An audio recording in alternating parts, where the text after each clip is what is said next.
কথিত আছে ধর্ম হোক যার যার, বড়মা সবার। বড়মা না টানলে বড়মার কাছে কখনো আসা যায় না। তেমনি বড়মা কাউকে কখনো খালি হাত ফেরায় না। বড়মার টানে চলে এসেছিলাম বড়মার কাছে।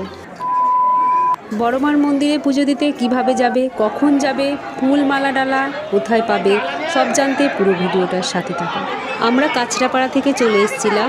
তোমরা যদি শিয়ালদার দিক থেকে আসো বা কৃষ্ণনগরের দিক থেকে তোমরা আসো, তবে নৈহাটি জংশনে নেমে তারপর তোমরা এই ওভারব্রিজ দিয়ে চলে যাবে 1 নম্বর প্ল্যাটফর্মে।